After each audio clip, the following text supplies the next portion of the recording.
Easter season marks the resurrection of our Lord Jesus Christ, which is the root of Christianity.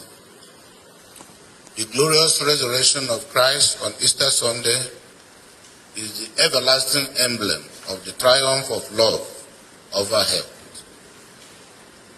The triumph of love over hate, the triumph of light over darkness. Most importantly, the events of Easter comfort us with the assurance of a secured pathway to our salvation. As we celebrate Easter, our faith is strengthened because it reminds us that Christ died on the cross for our sake, because he loves us. As Christ himself said, what other love is greater than this, that a man should die for his friends? Therefore, we should rejoice and be glad, for Christ our Lord has risen in glory, after paying the supreme sacrifice of shedding his blood for our sake. However, as we celebrate, we should ponder a while and soberly reflect on the power of this love that made Christ to die for us. With such love, we can build a kinder and more inclusive society where love defines how we relate with each other.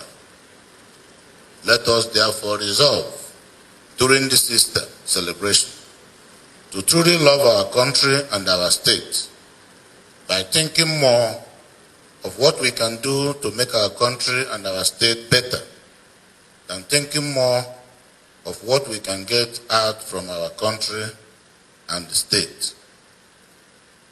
Sacrifice is the pillar of love. Therefore, as true Christians, we must be prepared to make sacrifices for the good of our neighbor and the larger society. We can reciprocate the love of Christ by joining hands in Christ-like love to create a better society, a better country. Oftentimes, we bemoan the situation in our country without looking at the corresponding sacrifices and discomfort required to build a prosperous nation. Most times, we beat the drums of war, hankering for the disintegration of the nation without recourse to the love and compassion for each other, which is actually the healing balm we require to stay together to build a greater country. Let the lessons of Easter teach us to be more tolerant, more accommodating, and more compassionate in our relationship with one another.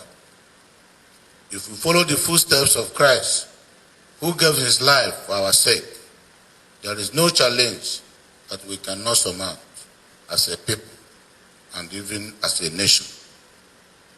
If we follow the footsteps of Christ, who gave his life for our sake, there is no challenge that we cannot surmount as a people and as a nation. Therefore, let this Easter be a time of renewal of our faith in Jesus and in our nation. Let this Easter remind us of the love and compassion we owe each other. Let this Easter be a good time for us to rededicate our lives to the service of others. I thank God for keeping us alive to witness this year's Easter in a convivial atmosphere devoid of fear and uncertainty that was our lot last year. As we recall, we could not even make it to our places of worship last year because of the devastating effects of the coronavirus, which struck the entire world with such venom. Let me appreciate all of us